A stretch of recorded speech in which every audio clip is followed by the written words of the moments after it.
5 seconds to go.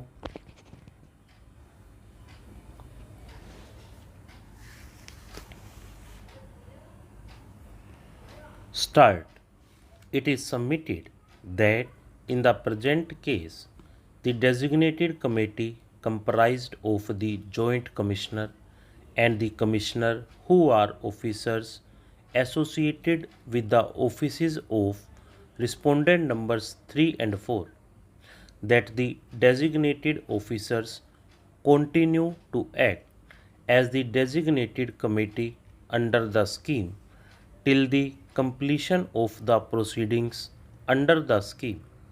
It is submitted that the designated committee under the scheme is being constituted on a need basis to comply with the orders of the courts across the country, that in many cases the designated committee rejected the applications under the scheme 2019 erroneously, and the different courts set aside the decisions of the designated committee after 30th June 2020 and directed the designated committee to consider the case of the respective applicants under the scheme 2019.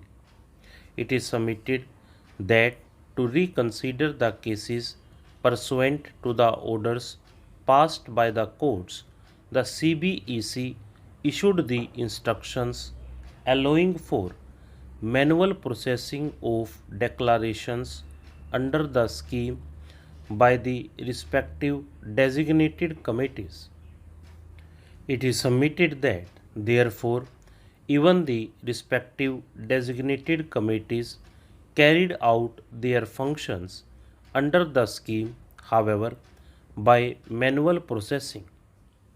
It is submitted that, therefore, the reasoning given by the Honorable High Court that the designated committees are not in existence after 30th June 2020 and therefore the appellant is not entitled to any relief may not be accepted, as even after 30th June 2020 and even as per the instructions issued by the CBEC, the respective designated committees continued to function and process the declarations manually.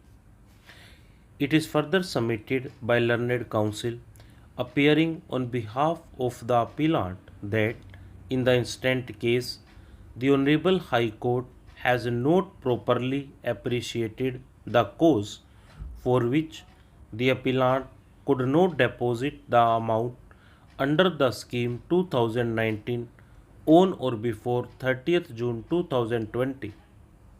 It is submitted that at the relevant time and more particularly at the time when the form number 3 was issued and even during the period under the scheme 2019, the appellant was subjected to the rigor of the provisions of the IBC by virtue of the moratorium period which ended on 24th July 2020 when the NCLT approved the resolution plan.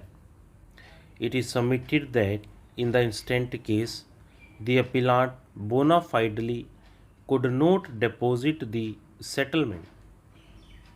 It is next submitted that during the moratorium period, no payment could have been made as per the provisions of the IBC.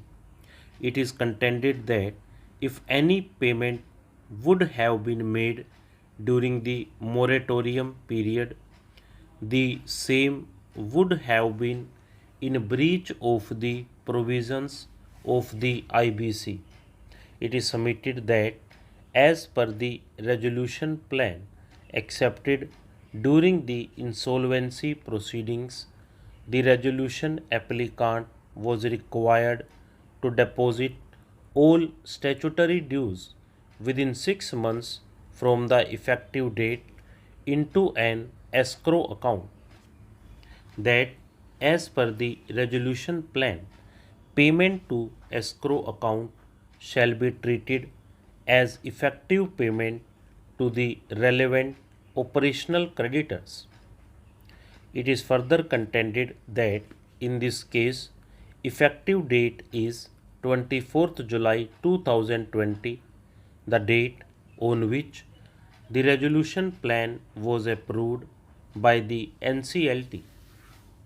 So, service tax dues along with other statutory dues were deposited in an escrow account on 8th January 2021 before the expiry of the period of 6 months. It is accrued that this Honorable Court has held that once a moratorium has been enforced, any existing proceeding against the debtor shall stand prohibited. In this regard, it is submitted that the IBC shall have precedence over any inconsistent statutes. It is vehemently submitted that in any case no person can be left remediless due to operation of law.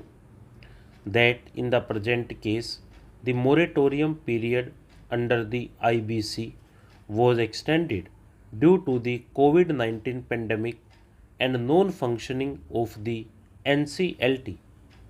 It is contended that even otherwise the appellant could not have made any payment during the moratorium period by operation of law, and inability to make the payment was owing to the moratorium imposed under the provisions of the IBC. It is urged that therefore the appellant may not be left remediless when the application under the scheme 2019 was submitted and processed within time. In support of her above submissions and the relief prayed, learned counsel appearing on behalf of the appellant has heavily relied upon the decisions of this court. It is reiterated submitted that the appellant could not make the payment due to legal disability, and no one can be expected to do the impossible. Reliance is placed on the decisions of this court. It is submitted that the appellant cannot be prejudiced or made to suffer for no fault of the appellant. Reliance is placed on the decision of this court in Anmol Kumar Tiwari and others versus State of Jharkhand reported in SCC. Stop.